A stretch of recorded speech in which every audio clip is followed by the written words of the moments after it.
From the shores of Puget Sound, this is GreenerViews, a unique media resource for information, education, consultation, and fun. GreenerViews is a part of the Healthy Homecast network and is brought to you exclusively by healthypainting.com and ambrosiadigitalmedia.com. Each episode will introduce and connect you with services, products, practices, organizations, and groups that focus on the health, happiness, safety, well-being, charity, and community of all. Find us on the web at www.greenerviews.net. And now, your host, Daryl Whalen.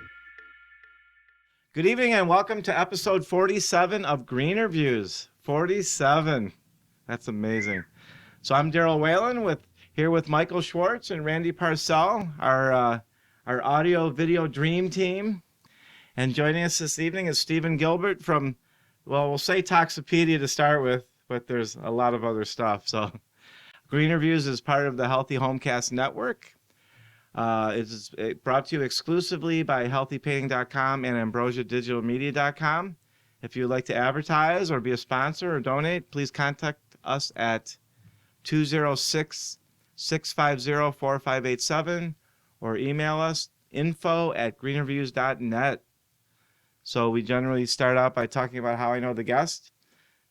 Stephen was on the show a little over a year ago. Yeah, right.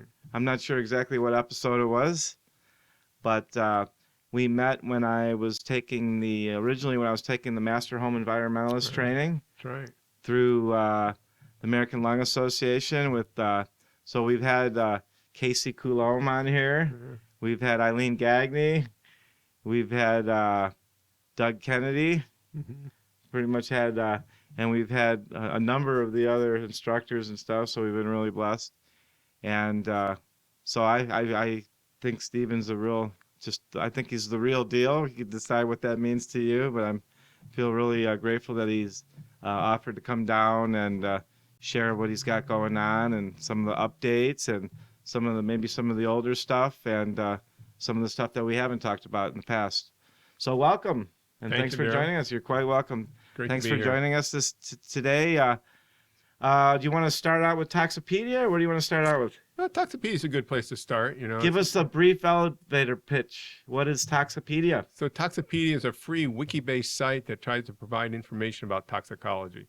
So our goal is to put scientific information in the context of history, society, and culture. Because our view is you just can't keep throwing science on the wall. You really need to put it in context. So our goal is to try to make information accessible because we view that we've got tremendous amounts of knowledge. When I came out of an academic environment, we spent a lot of time writing grants, and university environments know how to learn more and more about less and less. But that's not the challenge anymore. I think the real challenge is how do we make all the information we have accessible? And I think that's one thing I'm really excited to be here, is I think that's one thing you're working hard to do. Great. So that would be toxopedia.org.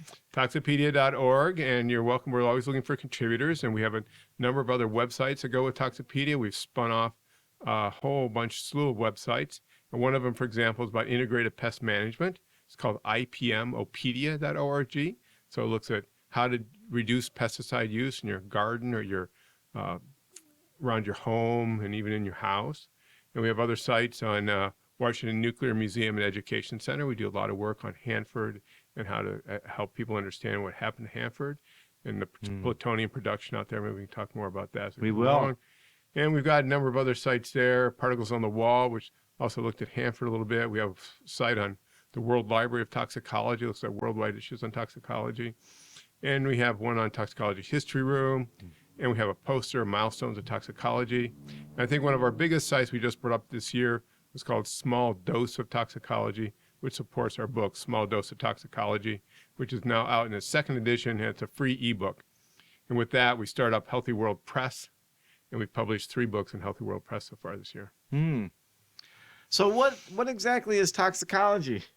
So toxicology, the big thing it looks at is how effects of chemicals on human and environmental health. And I think the most key words of toxicology are dose response. How much of a dose of something produces what response. And I think most of us are familiar with caffeine. You take a little bit of caffeine and you get that response.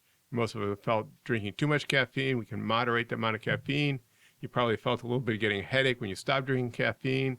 That's another response to caffeine.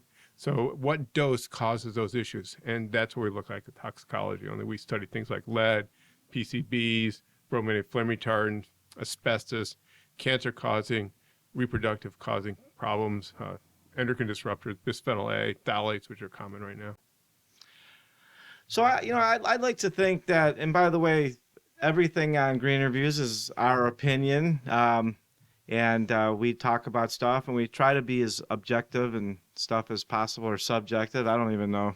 But I'd like to think that at one point in time that the Earth was relatively pristine, and as time went on, things have changed and stuff, and that's just where I'm at. But at what point did toxicology start to become an occupation and a career and something that people started doing? That's a really good question, because there's an incredible amount of history with toxicology. And we were concerned as a species, concerned with toxicology a long time ago, what plants and animals were toxic. And toxins have been used by plants and animals to defend themselves. Caffeine, for example, is actually a pesticide that's produced by plants to ward off insects. Nicotine is a classic pesticide, and it's actually been used as a pesticide concentrated out of tobacco plants. But so we've been involved in toxicology a long time. And you look back at the history of toxicology, for example, Shakespeare, there's toxicology in Shakespeare. There's toxicology in almost every place you look. There's people concerned about the effects of chemicals on their bodies and how do we survive. And that partly came from food, but also interaction with the environment. And you look at lead, for example, the Roman Empire probably fell in part because of lead used in wine and lead used in our pipes. And they didn't understand the toxic effects of lead at that time. And we've made tragic mistakes with lead, putting lead in gasoline, lead in paints, which we're still struggling to reduce, and that has a really detrimental effect on children's health. For example, the Center for Disease Control just lowered the blood lead action level from children from 10 to 5. And that was a huge deal. I've argued it should be at 2, but they finally lowered it to 5. But that's just, it goes along with our understanding that there's no safe level of lead exposure. Wow. So how did you, let's give a brief thing about what you do. I know you're an educator, and how did you get into that? Why don't you give us a brief bit about it in your background and how you got to do the stuff and talk about and be passionate about the things you are now? So my interest came out of lead and mercury research, where my concern was trying to protect children's environmental health and children's developing nervous systems. So we looked at very low level exposure to lead and mercury and how that might affect the developing nervous system. And from there, a lot of this work I actually did in Canada. And then I moved to University of Washington, where I did more work on mercury. I left University of Washington after a while, partly because I felt like we knew a lot, but we weren't using our knowledge to make good policy decisions. We're just learning more and more. And I got sort of frustrated with writing grants about mercury when I felt like we knew enough about mercury to make good decisions. So from there, I went and got involved in the private sector, and I was president and part owner of a company called BioSupport, where we did contract work for the pharmaceutical and biotech industry. And one thing I learned about working in that industry was that the pharmaceutical and biotech industry are interested in making money from disease. I mean, their whole focus is how do we make money from disease? They're not interested in preventing disease. They're interested in providing the next drug to treat some disease. So they're not focused. And I think that's a big problem in our society, is that we are not focused on prevention. And that was where my heart really was. So when I left the business side of things for a whole variety of reasons, I left that, wrote the book Small Dose of Toxicology, and really came back to my roots, which is how do we prevent disease and not so much treat it, but prevent it. So we're not exposing kids to toxicant material that affects the developing nervous system. Because my belief that we have an ethical responsibility to ensure all of our children can reach and maintain their full potential. And we're exposing to lead and mercury, PCB, brominated flame retardants, I go down the alphabet soup of chemicals. We're robbing them of their potential. Yeah. You get me started here, so I can just roll on. Well, I don't know. I got so many things going on through my mind. Is ethical responsibility profitable? No. That's a problem. I think that's a real problem, because there's not a lot of money made out of prevention. There's money made from treatment. And I think that's one reason why you need a single payer system here, that there is somebody focused on prevention. You look at Canada, and they banned the use of pesticides in law and environment in some provinces, partly because they recognize this is a problem for society. You need to prevent pesticide exposure, and we don't need it in sort of beautification of lawns. There's other ways to do that. We don't need to spread these pesticides around. So we need some entity that's focused on prevention. In the U.S. healthcare system, nobody focuses on prevention because there's no money to be made in prevention. There's always only money made in treating disease. Yeah. Wow. So originally, when we spoke about getting together this time, we started talking about nanotoxicology, correct? Oh, yes, So let's nanotech. talk about a little bit about what the heck that is. Because by the way, I am like the ultimate layperson. Yes. Generally, I'm mesmerized and inspired by a lot of things that you say, but I only know about a small percentage of it. Well, small is all about nano. So, my book, I joke, is a small dose of toxicology, but really it's sort of a nano amount of toxicology because nano is 1 to 100 nanometers, very small. You take the width of a hair and divide that, chop that up a few thousand times, you get down to a nanoparticle. And I think the problem with nanomaterial is that we're rushing into using nanomaterials in a lot of consumer products, and we haven't done all the research to determine their safety or the potential health effects or environmental effects of the nanomaterials. For example, you're exposed, you go out and put a little sunscreen on you can get material that is either titanium or zinc, and these titanium dioxide compounds are nano-sized, are clear. So the material that we use, we take a titanium, it's white, it's used in paint. But if you nanosize that, it has different physical and chemical properties, so it becomes clear. So these materials that are nano-sized are very important changes in structure and function. And we're not looking into that. We're not considering them as new chemical entities, which in my view they should be considered, so we do a better tox assessment of these products. Nano silver, for example, is another one that's been widely used. It's shown up in socks and people's underwear, in clothing. And where does this stuff wash into? It washes into the environment. What are the consequences in the environment? Because nano silver is a known microbial side. It's actually used for wounds, particularly for burns. So you have nano-sized silver I don't want to call them Band-Aid, but bandages that they would use to fight infections. So we know that nano-sized particles, nano-silver, is toxic to bacteria. And so the question is, what's the consequences for human cells? Does it move across these cell barriers quickly? Where does it end up in the human body? Does it move into the liver? Does it move in the nervous system? And what are the consequences of that?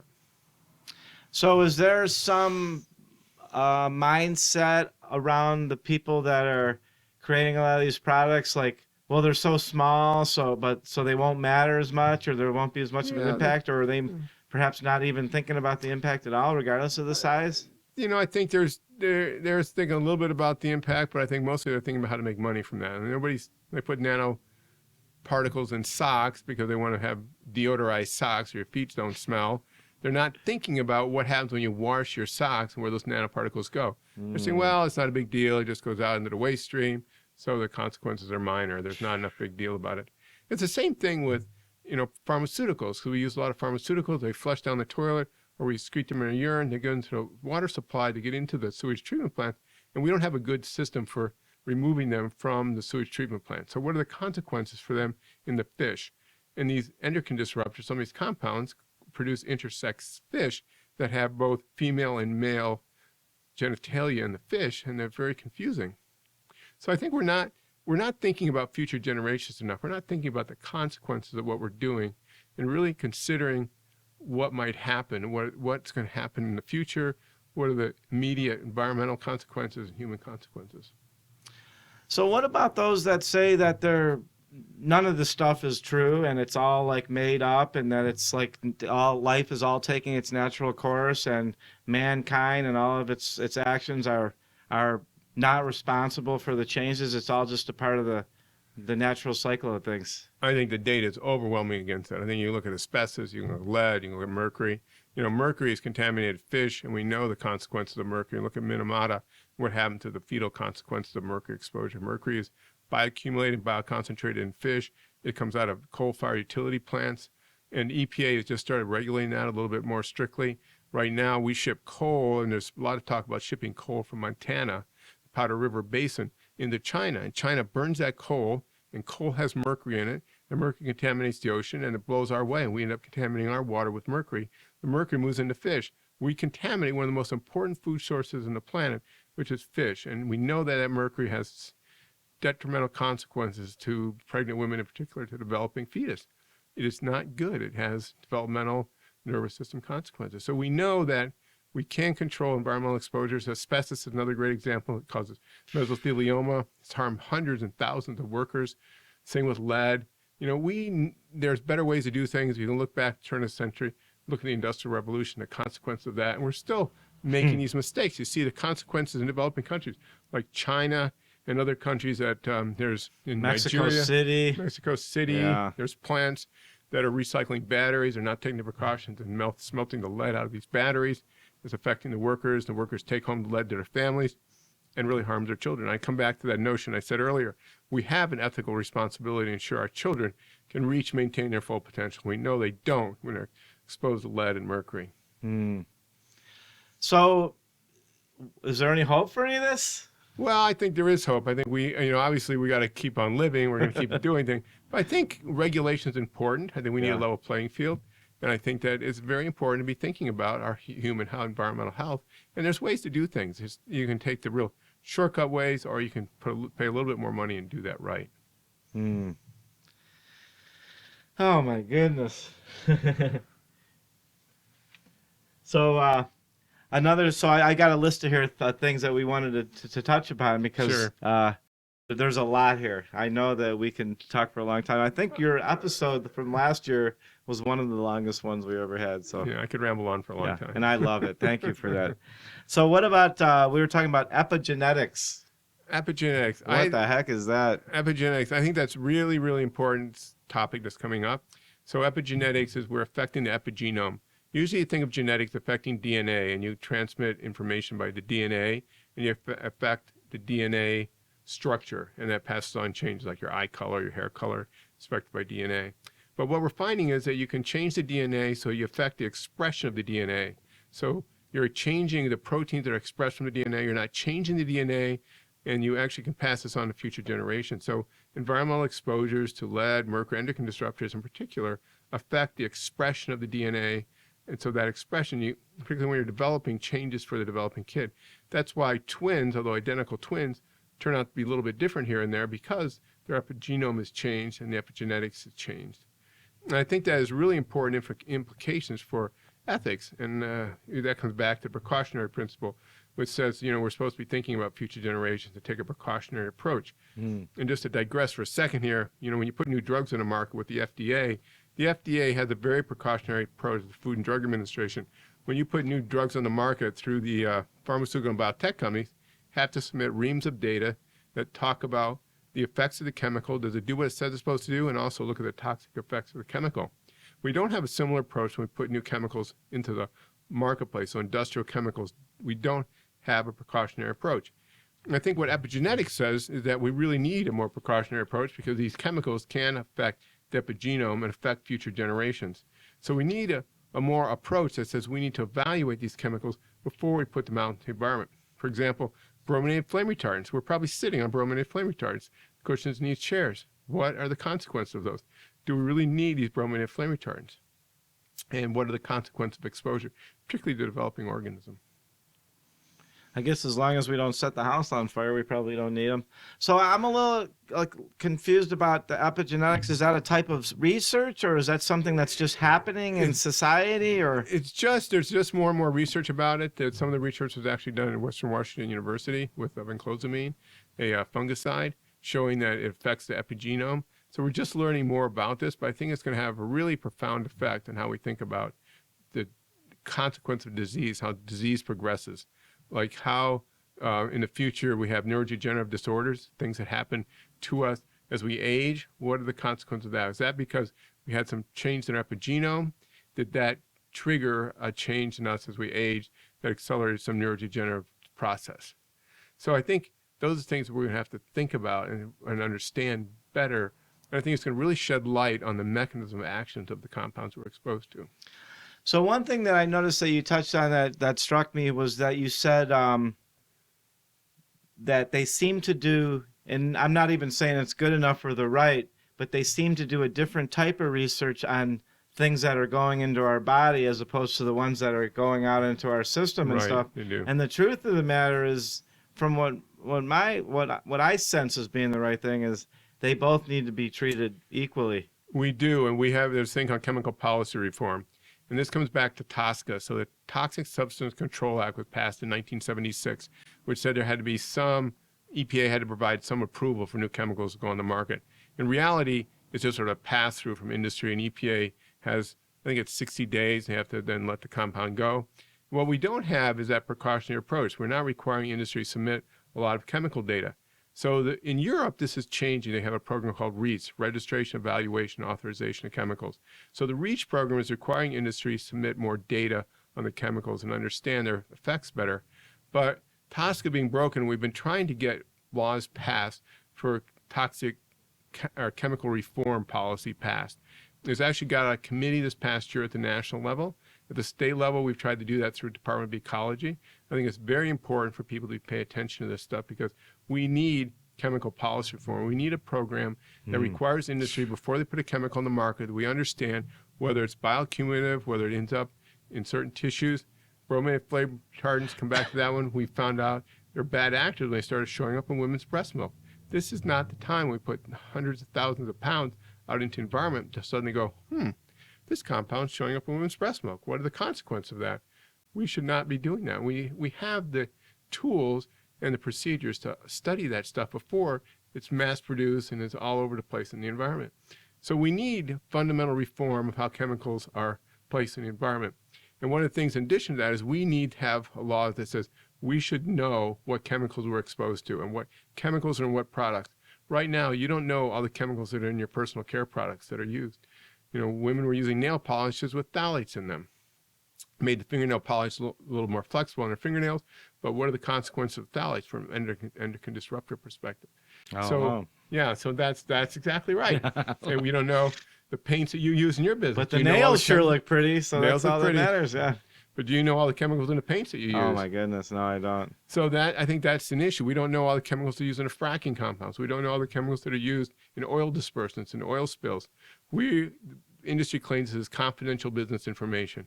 My view is that this needs to be changed because they should not have privileges like that when they're exposing thousands of people to these chemicals. We should have a right to know what's in the products that we're using. What's it going to take to change all this stuff? It's going to take a lot of people, really getting out of legislatures and really pushing to change.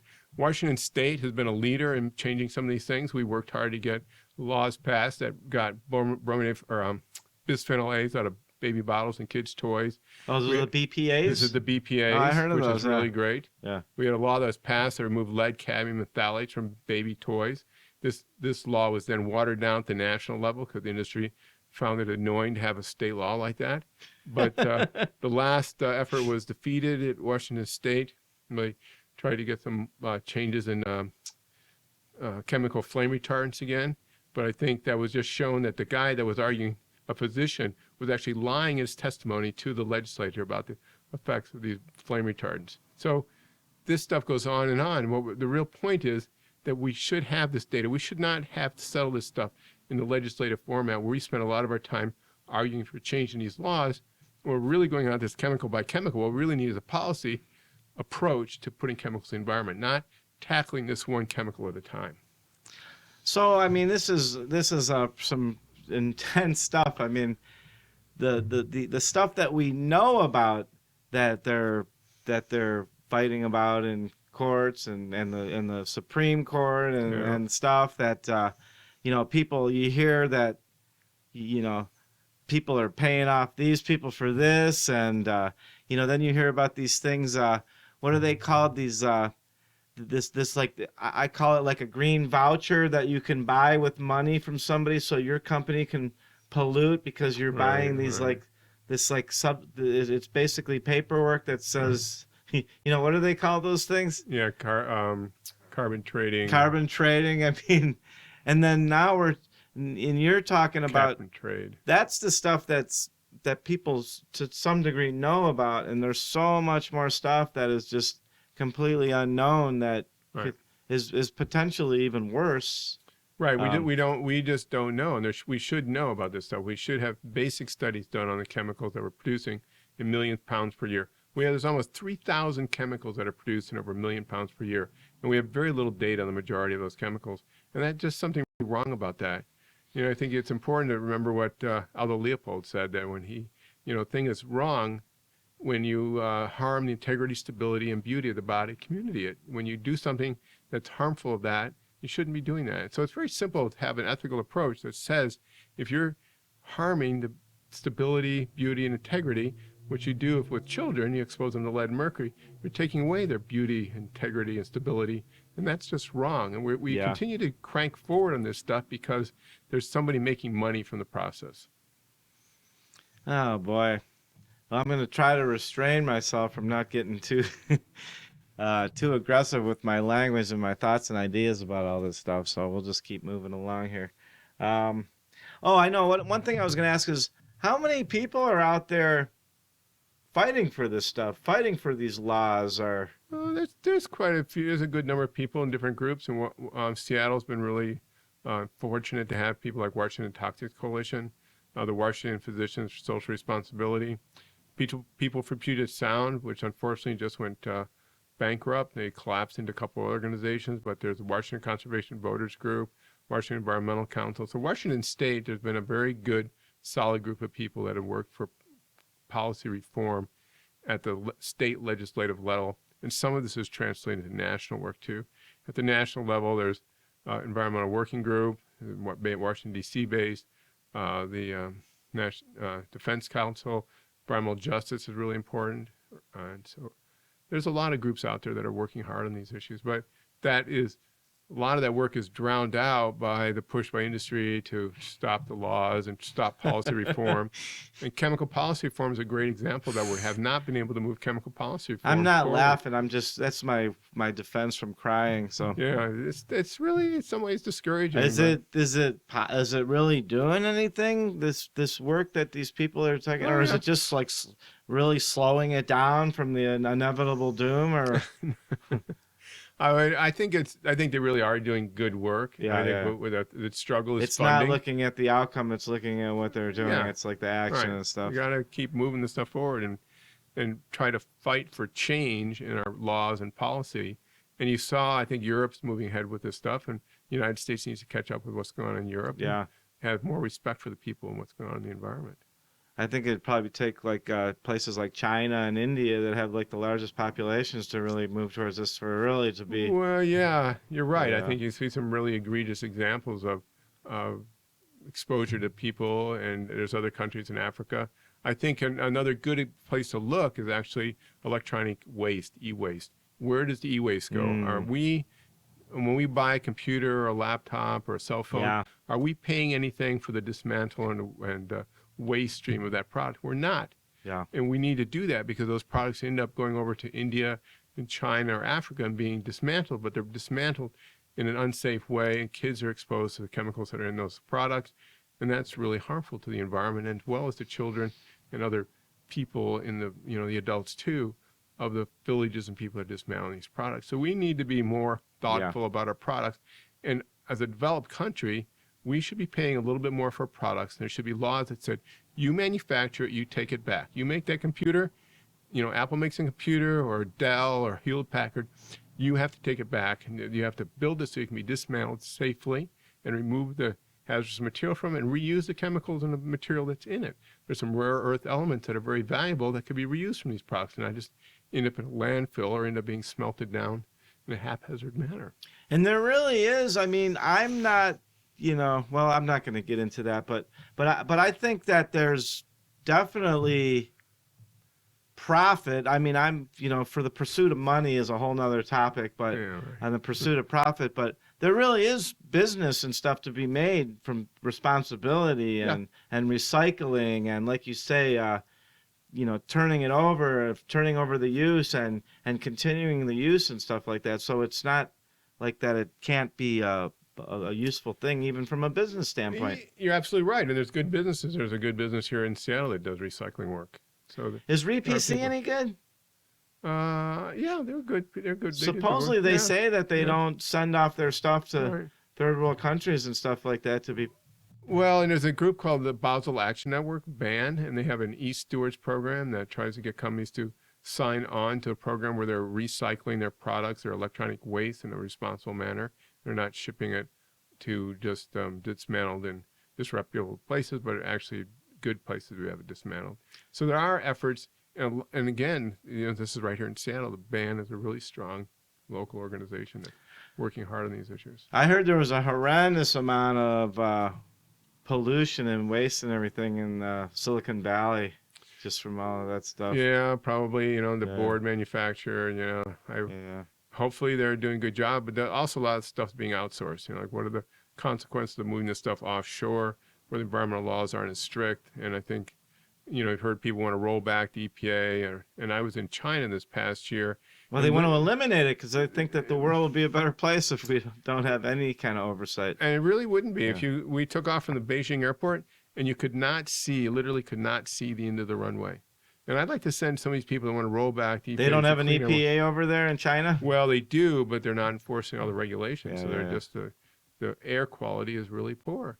Yeah. And do we want to go back to that? I would like to send the people that want to dismantle the EPA, go over and live in China with your family for 6 months and just experience the air quality that you could have back here. Yeah. We are very fortunate to have a strong EPA and FDA too, looking at our drugs we use, the Clean Air Act, the FIFRA, the Fungicide Act, and things like that really do protect Yeah. human health. In my view, is a lot of this stuff needs to be strengthened. We need to pay a little bit more for energy and not just do it cheaply. Oh my goodness, Stephen. Let's see. Did we get into ethics, precaution? Precaution? We probably didn't because So- I don't remember trying to talk like that yet. I didn't get into that. I sidestepped that a little bit. But that Okay. has to do with epigenetics. So what are the Oh, okay. So ethical yeah, ethical perspective if you think epigenetics is important? And I came up with this term called epi-precaution, where we need to have something beyond the precautionary principle. So the precautionary principle, again, is something that has a couple elements to it, but that says that we should be looking forward to future generations. We should accept some uncertainty in science and act even if there is some uncertainty. We don't have to have proof of everything.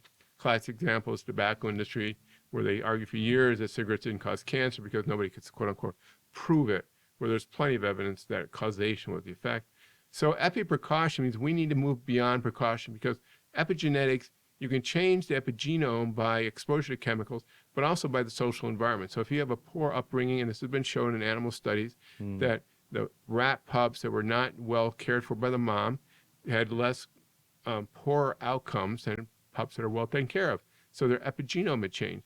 So epi-precaution says we need an environment that is really supportive. You have to do good. It's not good enough just to do no harm, which is the classic precautionary approach and ethical construct of do no harm. What you really need is do good. You have to have a loving, supporting environment, or otherwise you don't progress and develop as you should. So it's beyond precautionary principle, just like epi-precautions, beyond genetics, beyond the genome. It's the epigenome, epi-precaution is something beyond precaution. So we have to do good. Yeah, there's a lot of environmental justice involved in all of that. It is absolutely. You're absolutely right. I would love to do a Good show comment. on. Yeah. I'd love to do that. Yeah, definitely do a show on environmental justice issues. Yeah. Wow. So for those of us who haven't noticed, I wanted to ask you about your shaking. Michael does a fantastic job with the video, but I don't think he's going to be able to. Not that we would want to be able to clean that all up in post. Yeah, no, I have a tremor, and that tremor is related to Parkinson's disease. So I have Parkinson's disease. And I think one of the interesting things, my nonprofit is the Institute for Neurotoxicology and Neurological Disorders. So it's sort of ironic. The director of the Institute for Neurotoxicology, Neurological Disorders, gets a neurological disorder. So I think the interesting thing is what might have caused that? How could I have prevented coming down with Parkinson's disease? Because the treatments for Parkinson's disease, there's a lot of annoying side effects with treatment. What you do is you don't want Parkinson's disease. You want to avoid it. You want to prevent it. So I think back to my own history, and I worked on cars a lot when I was a kid, worked with my dad, exposed to all kinds of solvents, from painting cars to cleaning things up. I'm sure we cleaned gasoline, had lead in it at that time. We used all kinds of acetones. And then the things that we didn't use, like respirators and use fans, respirators. we just got right into it. We didn't use gloves. We get our hands all greasy and dirty. Stick them in a vat of gasoline to wash them off. If you're tough, man washes off their hands with gasoline. Exactly.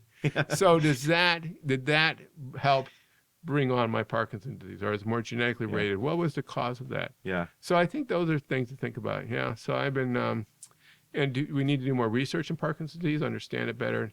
And I'm really interested in how do we prevent disease like this, whether it's Alzheimer's or it's other disorders that we come through late in life, ALS, multiple sclerosis, all these diseases that have more I don't know whether they're lifestyle but, that come with us, whether some epigenome that changed in me, what was the cause of my Parkinson's disease? That's what fascinates me. So because you're obviously spouting out a lot of great statistics and stuff, and I really admire that, and I want to get one from you about over the course of history, that's recorded history and stuff, the rise or potentially lowering of the cases of the neurological disorders and different types of diseases that are caused by all the stuff that we're talking about. What are the statistics on all this stuff? Statistics depend on what you look at. So the incidence of these diseases has increased. I think breast cancer is a really great example of that, where it's about 1 in 7. And so the incidence of breast cancer has increased, even if you take in the greater population. And same thing with some of the neurological disorders. I'm not up on all that statistics for all that stuff, but there's been a greater incidence, even given the population base. Partly it's due to we're aging, we live longer.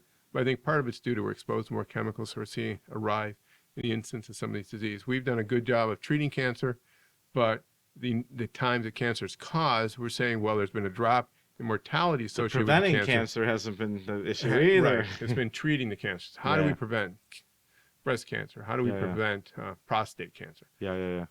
We know how to prevent mesothelioma, which comes from asbestos exposure, and stopping asbestos exposure. But still, we've had huge number of people with mesothelioma. And how do we prevent neurological disorders? Exposure to lead, exposure to mercury. How do we reduce the incidence of that? Like I spent years working with lead and mercury in my research. Did that help? Was that also contributing to my Parkinson's disease? There's good data that show that Parkinson's disease is associated with pesticide exposure. So, and there's also some welding fume, manganese in particular. So welders have an increased incidence of Parkinson's disease. When I was a kid, we did welding in the garage. So there's all this stuff, multiple exposure to chemicals. Nobody ever be able to pin down why I have Parkinson's disease, because I was exposed to all kinds of stuff when I was growing up. But that's I think what we need to be thinking about. I'm not a statistic person, not because I don't love it, it's because my brain doesn't work that way. But I'd heard something recently about cancer was like, say, and I'm throwing out some stuff that I can't really back up, but it's like 100 years ago.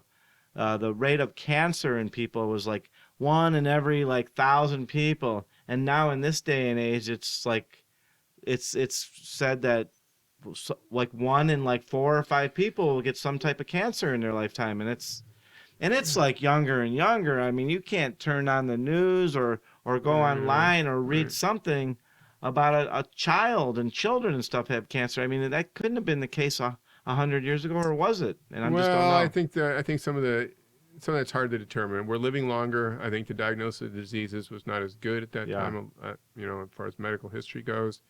So I think the historical record is a little bit fuzzy. Okay. But I think in general, we are seeing a greater incidence of some of these diseases, and we have to ask why and how do we, and I think, like I mentioned, I think breast cancer is one of the most obvious ones. Onset of multiple sclerosis has certainly increased. What is the underlying reason for that? And it's not just because there's more people and we're living longer. What kind of exposures are exacerbating the consequences of those diseases? So I think there's a lot. And is it the epigenome? Is it epigenetics? Is it genes? Is it because we're exposed to these chemicals right when we're growing up, and we're exposed to a lot of chemicals we're never exposed to before. Not to say that at the turn of the century, you look at the industrial exposures and look at the rivers catching on fire. Look at the poor air quality in London and other cities. It wasn't horrible. There weren't consequences of that, but it's different now. We're exposed to a lot of chemicals in our homes. We're exposed to chemicals in the toys we play with and the foods we eat, and we don't understand the consequences of all that. Yeah, you'd think that as we quote unquote advance as a society, it would be moving into the opposite direction. The health and longevity and everything of our society would be better. But it doesn't seem to be working. Unless maybe I just not seen it the wrong way. A lot of it is a lot better. I mean, if you look at the diseases, infectious disease in particular is really down. People aren't dying of polio. We've done an incredible job of corralling polio, measles, some of the other cholera. A lot of diseases are down. The United States doesn't have a lot of malaria in it. There's a huge problem in other countries, but we've controlled a lot of sort of infectious-oriented diseases. What we're seeing now is the consequence of chemical exposure. We've tried to produce products because the population demands cheaper products. We want more of these products, and consequence of that is we get exposed to more chemicals come along with these products, like the squishy rubber duckies that are fun to play with have phthalates in them. Yeah. So kids suck on those toys, they put them in their mouth. Yeah. What are the consequences of that? Are we really thinking through, and do we need kids playing with rubber duckies with phthalate in them? They need to suck on like an organic carrot or something. Exactly. Something good for them. Much better for them. Sweet. Well, you got I love your glass half full attitude to all this stuff going on. So, hey, we're going to take a break. We still got lots of stuff to talk about. Okay. We're Great. here on episode 47 of GreenerViews, and we'll be right back with Stephen and the rest of the gang. You are listening to GreenerViews. Gravity connects me to the earth, which connects me to people who connect me to myself more honestly. And gravity connects me to the crust, which connects to the leaves on the trees that make it possible to breathe.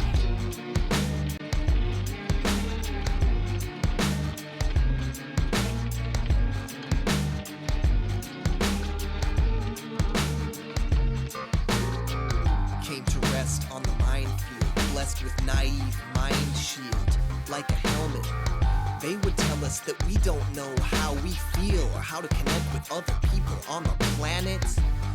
Oh, if we only knew the power in each blue disillusion little. In the vision of one resides all, destroy the individual, for this is critical. The self ain't everything, has to grasp, to cling, to mask material vastly shipwrecked beings. At last, release the greed amassed with capitalist tasks and contact. The mass communication is all we have and dwindling fast. Welcome back to episode 47 of GreenerViews. We're back with Stephen Gilbert with from Toxopedia, a small dose of toxicology, a lot of stuff. Let's see. So there's a few other things that we'll get to here. Let's start out with you talked about the small dose. Do you want to talk about that a little bit more? Yeah, I talked a little bit more about small dose. So Small Dose of Toxicology was written a few years ago, initially published by Taylor and Francis, the first edition. And I was lucky enough to get the copyright back, so I've modified the book and upgraded all the chapters, added some new chapters in there, nanotech, ethics, blood history of toxicology. And with each chapter of the book comes a PowerPoint presentation. So if you go to the website, it's now free.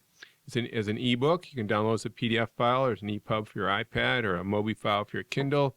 And you can go through each chapter. And with each chapter comes a PowerPoint presentation that sort of summarizes the chapter. And you can use that to give your own lecture. So everything we do with Toxopedia and IND, we try to make open source, so you can have that information. If you go to the website, each chapter you can look up and click on information on the chapters and go to web resources to delve further into the topic. So what kind of stuff are they going to find in there? Well, it's an introductory text. You got the principles of toxicology, and then you have chapters on nicotine, pesticides, lead, mercury, arsenic, metals, endocrine disruptors. So it's a general introduction. Doesn't go deeply into toxicology, but it gives you the health effects of common chemicals, sort of an introduction to that. It's a good introduction to get people probably don't even know stuff like nicotine and caffeine as even being like toxic type things. They just think that it's something that's a part of their life. Well, it gives you insight into how those chemicals work in your body, and how a little bit about dose response. There's a chapter on risk assessment, how you evaluate effects of chemicals, how do you think about that, how do you work to understand what's behind the data, a little bit about different modes of evaluation of the chemicals, health effects of the chemicals in the environment. And each chapter is written so it's standalone. So if you wanted to read about caffeine, you can do that, or you can flip to lead or mercury. You don't have to read the book from cover to cover. You can just sort of bounce around the book and read chapters that seem to be interesting. You can actually download each chapter as a PDF file. The EPUB files are the whole book, but the PDFs, you can download any chapter you want. Just read that. It's a bedtime story. Dave, will you read me about endocrine whatever? Yeah, endocrine disruptors, really important. So endocrine disruptors, they are chemicals. I think one of the most common endocrine disruptors that people might be familiar with are actually birth control pills. So they're very powerful chemicals that affect the developing organism, but they also affect our bodies. We run on estrogen and testosterone, and you mimic these chemicals or have chemicals that mimic them, you can affect how we develop. You know, kids that have males that are exposed to endocrine disruptors can have undescended testicles or hyposphadia where the urethra doesn't come out the end of the penis. It comes out earlier on, so it's a deformity. Has to be modified or corrected surgically. So there's a lot of effects like that. Girls can be affected by different means, early breast development. So this is, really important to be thinking about. The environment affects fish and affects frogs, amphibians, alligators it affects. So these chemicals are really powerful. It only takes a small amount of these chemicals to affect estrogen and progesterone, testosterone. So what about, is this part of that, or? So this is what you're holding up there is called. This is in Arabic on this side? It's in Arabic on one side. And then it's in English on the other side. So this is a milestones of toxicology poster, and each square looks at a different incident in toxicology to help get people information. If you open up this as a PDF file, you can click on each square and get more information. It's also been translated into French, German, Italian, Russian, Arabic, and Spanish and Portuguese. So we're trying to translate a new language and spread it around. Is that part of a small dose, or is that something else? It's part of Small Dose. You can download it from the Toxopedia website. It's part of Small Dose. And it's our effort, again, to try to make information accessible. I said earlier on that we have tremendous amounts of knowledge out there, and we're just touching this very surface of this stuff. And the idea with Toxopedia was to be a resource for people that wanted, unbiased information that's supported by the facts, and to get people with expertise to contribute knowledge. I think it's been one of the challenges of Toxopedia is to get more contributions to Toxopedia of people that are knowledgeable. Like I know a little bit more than most about lead and mercury, but I don't know everything about pesticides or arsenic or some of the other metals. And we need more information about those. We need people that have expertise in those areas to provide more information about them. And we have to develop systems that share knowledge and make knowledge accessible to people. Yeah. So for some reason, how do we get Toxopedia, which is to me sounds just as important as Wikipedia, but it doesn't seem like people care about endocrine destructors as much as some hair metal band from like 1983.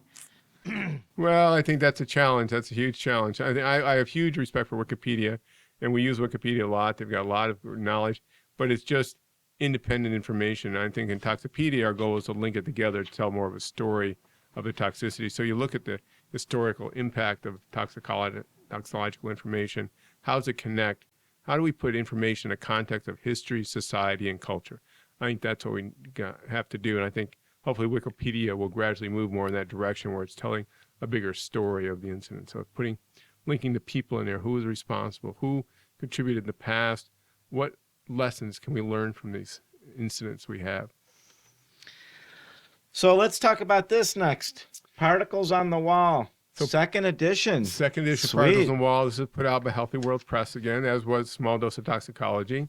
So Particles on the Wall is an exhibit that we put together that focuses on Hanford. But the idea was to unite the arts and sciences to forge a more healthy and peaceful world.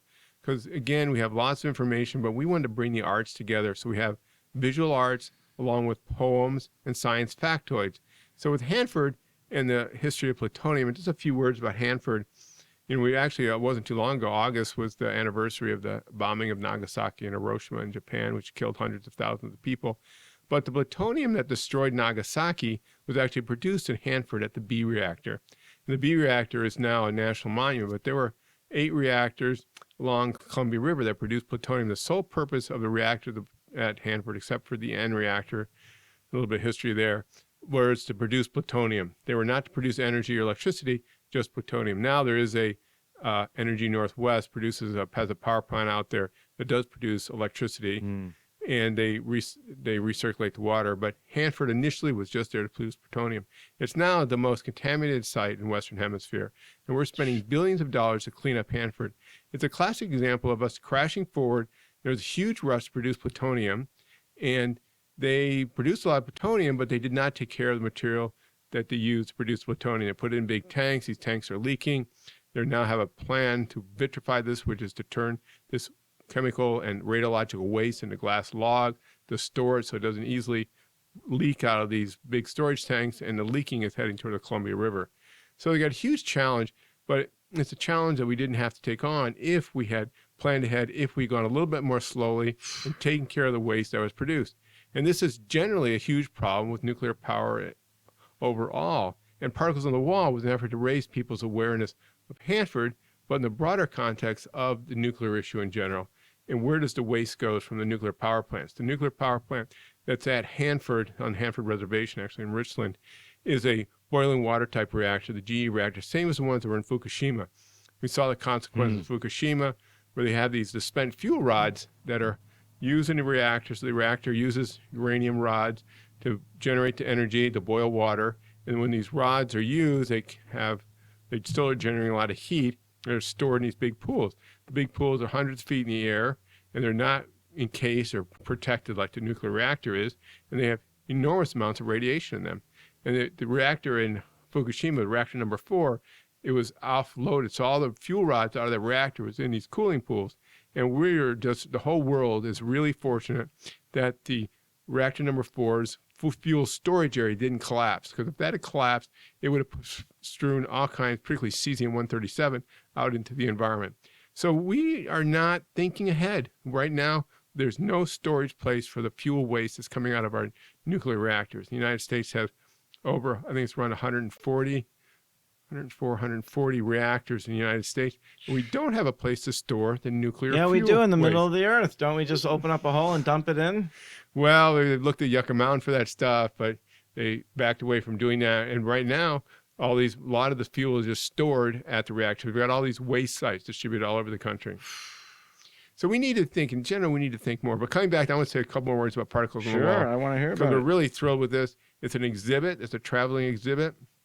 It started off at the Allegro Cafe at the University of Washington, for people that are familiar with that. Yeah. So we started off with a very small exhibit, and we produced our first Parcel on the Wall book from exhibits there. And we gradually progressed, and previously it was at the Allegro, or at the Oldegard Library at the University of Washington, was our biggest exhibit. And then it's now going to be up at the Central Washington University in Ellensburg. So it's going to go into a real museum setting, and this book is sort of commemorate that event. But we've got a lot more material going up at Central Washington University. So we're really thrilled to see Particles on the Wall really progress from a very small coffee shop all the way up to a real museum exhibit. And this book is part of that, to sort of document what we've done, but also give people a way to look at visual arts, look at the poetry. So we're looking at the heartfelt, what are the consequences of living at Hanford, living in that area, living in Richland, working at Hanford Nuclear Reservation. What are the consequences of people? What was it like living there? Having people talk about through the poetry and visual arts, but also the science. So the science helped inform the literary arts and the visual arts, and the visual arts help inform the science. So we've tried to bring these things together, and I think we need to bring our heads and our hearts together to talk about subjects as complicated at Hanford. And really, many of the subjects we have to deal with, we need to have a more comprehensive way to think about these things and not just isolate them, focus on the science, but we need to focus on both our heads and our hearts and understanding and appreciating the consequences of what we're doing. And how do people get a hold of Particles on the Wall? So Parcels on the Wall is it has a print copy of it that you can email me and get a copy of that. I'll send it to you. We charge $25 to $30. We usually ask for donation, and it's also free as an ebook, so you can download it as a PDF file. And the PDF file is actually the way to do it, so it keeps the pages really nicely the way the format in the book. Or you can load it down as an e-file for your iPad or your Kindle. So it's a Mobi file and an EPUB. So they're both up on particlesonthewall.org is a website. And we'll actually, hopefully in the next month, we're going to spin it off into another much more interesting website. But on that website, you can look at the visual arts or some of the poetry independent of the book. So all the material's there. The book, I think I'm very proud of the book. It's been a fun project. And I hope your listeners will take a look at this book. So particlesonthewall.org. Yeah, I remember when I was a kid hearing about 3 Mile Island, and Right, then 3 what Mile was the other Chernobyl. Chernobyl and stuff, and I didn't really know what that stuff meant, but it just sounded horrific. And 3 Mile Island, the United States dodged a huge bullet. Chernobyl was a horrible incident, and it was really tragic what happened with that. Many people were killed. A lot of kids were affected because of iodine-131. And iodine is one of the sort of waste products produced. It has a short half-life, but it concentrates in the thyroid. So a lot of kids got thyroid cancer in Chernobyl because they did not acknowledge the disaster as it unfolded. But that was a reactor that didn't have any containment vessel on it, graphite-fired reactor core. But I think that was a progression of trying to have reactors that produce energy. The boiling water reactor that GE developed that was at Fukushima and out at Hanford has a reactor encasement, but it's still vulnerable to a lot of problems. And we are not, again, I think this is another instance, we're not thinking ahead to future generations, the consequences of nuclear power. We need more conservation. We need to move more alternative energy sources. Well, Stephen and I were talking before the show and then at the break about all this stuff, and we do want to make sure that we do a show specifically about nuclear power and stuff, because it's something that's near and dear to me. Yeah, I think that'd be a really good idea. And I also want to mention that, one thing we tried to look at Hanford, and we had a grant from the Department of Ecology, we tried to look at the worldwide consequences of Hanford, because the plutonium that was generated at Hanford was set off the Marshall Islands, the Marshallese. Their environment was really shattered by the nuclear weapons that were tested at the Marshall Islands. Some of the Marshallese are here in Seattle area. There's some in Hawaii. There's some living on the islands, but their environment was really shattered by the testing of these nuclear weapons. Many of them were affected by the nuclear exposure. And also, there's an enormous number of weapons set off in Las Vegas, right outside of Las Vegas. Nevada, yeah, they have Nevada nuclear test site. And if anybody is at Las Vegas, goes to Las Vegas, take a day off from gambling or seeing the shows, and go to the Nuclear Testing Museum. It's actually walkable from the center of Las Vegas, and you can walk to the Nuclear Testing Museum. It's an easy cab ride.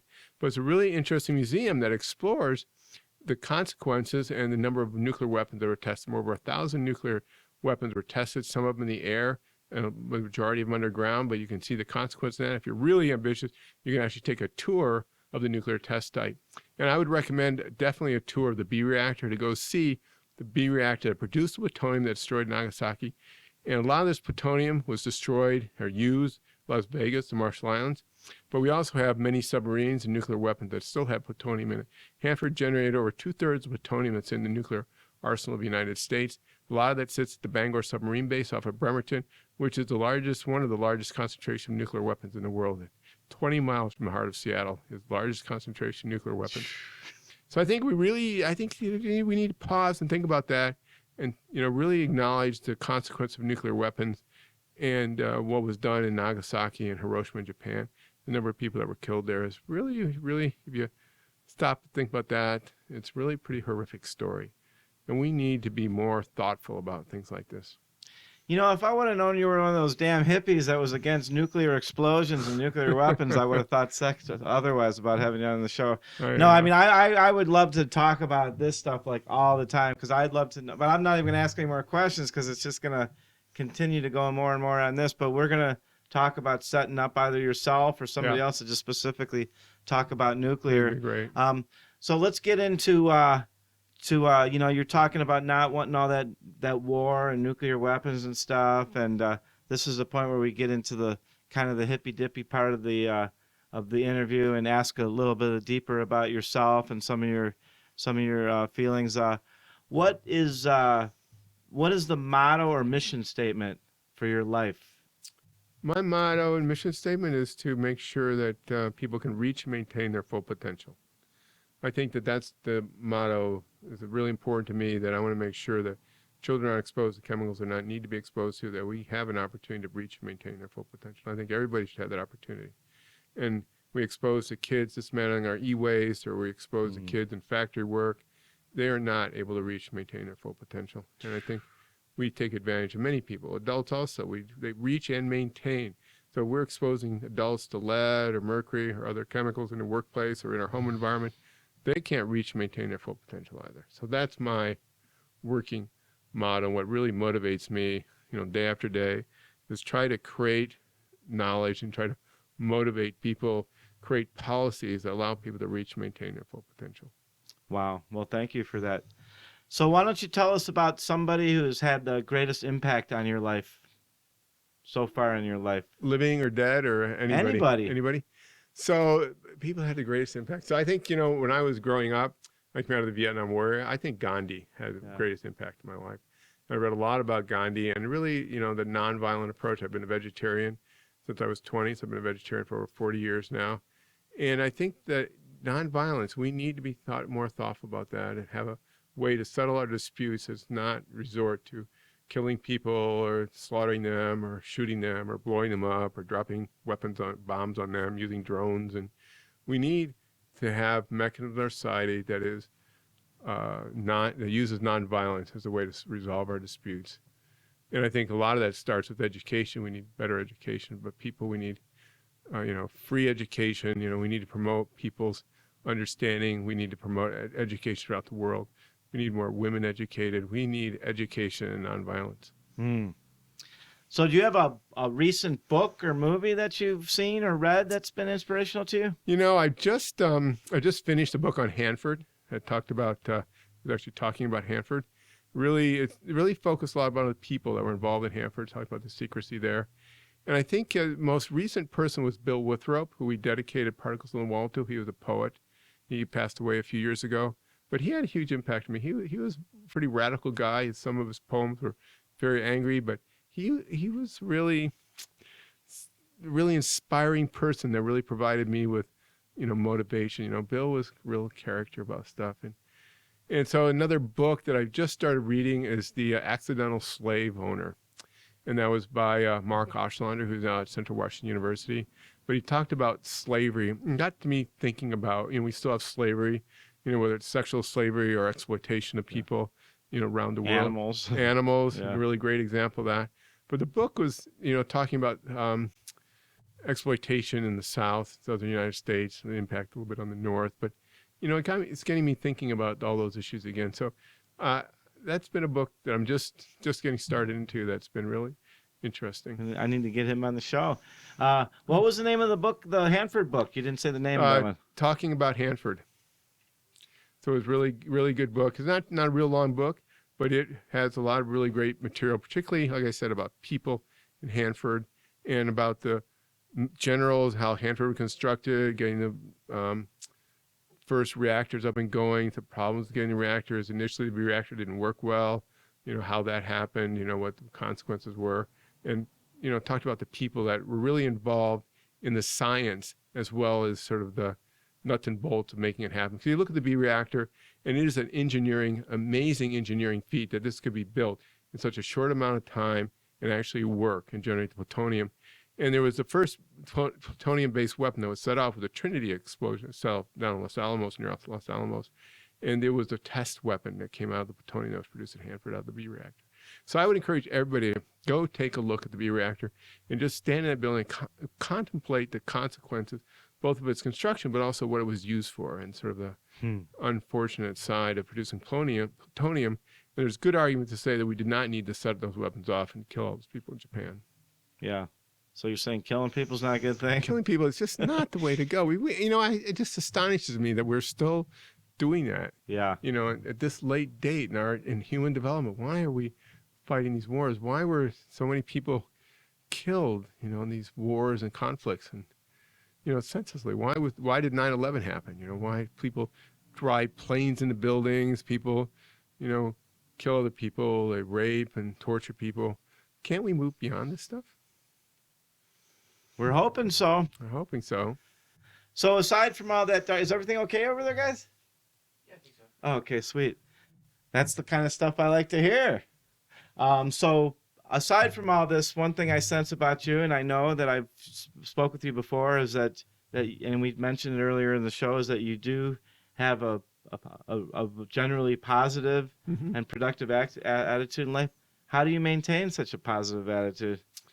Well, I like what I do, and I think we all just have to keep moving forward with this stuff. It's only changes by making arguments about why it should change and how it should be different. Human nature is what it is. I think we all have seen streaks of violence in people. Yeah. And I think we just got to keep working against that. We got to have a society that values people.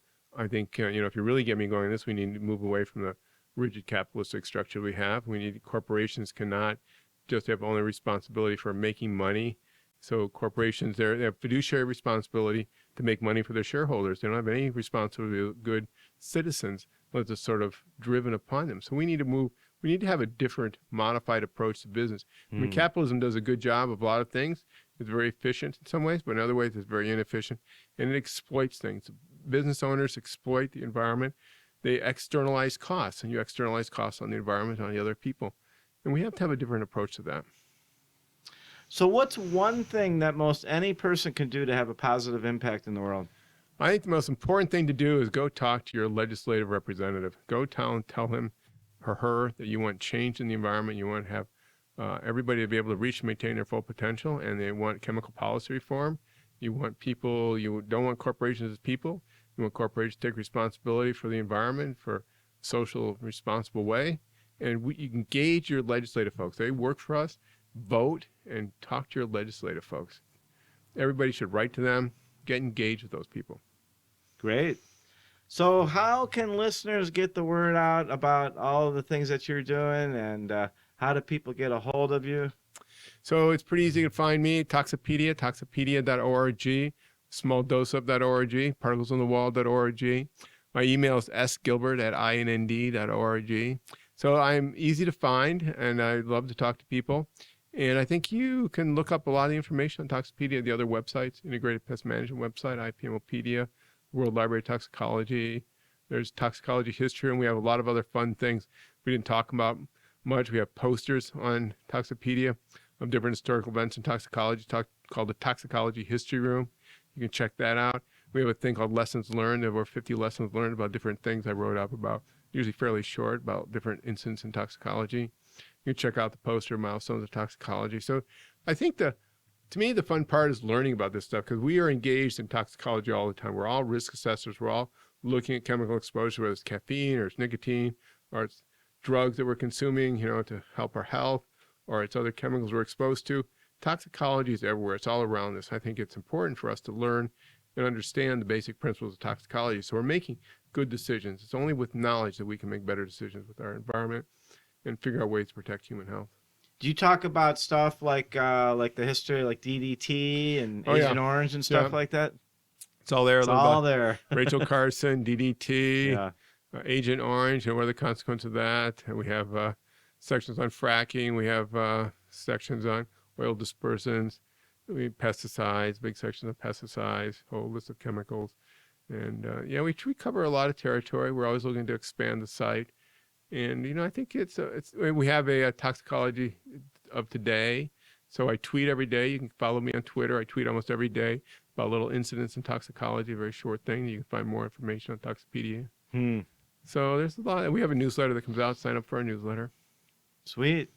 Well, listen, it's been wonderful. We always end out with the one piece of wise advice, or words of wisdom, or word of wisdom, or some helpful hints. So what do you got for us? Not that you haven't had a whole truckload that you've been spilling on us for the whole time, but my word of wisdom, not to be too heavy here, but I think we have an responsibility to make sure our children can reach and maintain their full potential. So we have a responsibility to help children out, and I think we have to take that seriously and be really cognizant of that. And we have a lot of control over our environment, if we exercise it. So children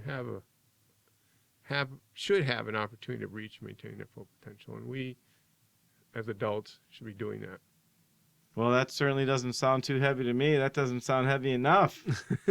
Well, thank you so much. You're it's very really welcome, been Daryl. great. Great. And we're going to be doing some stuff together and working some stuff and getting some more great guests like Steven on here. So, well, everybody, thanks. It's been episode 47 of GreenerViews. And on behalf of Randy and Michael and myself, thank you. Yeah, please, if you'd like to advertise or sponsor or donate or send feedback, if you'd like to work or help out on the show.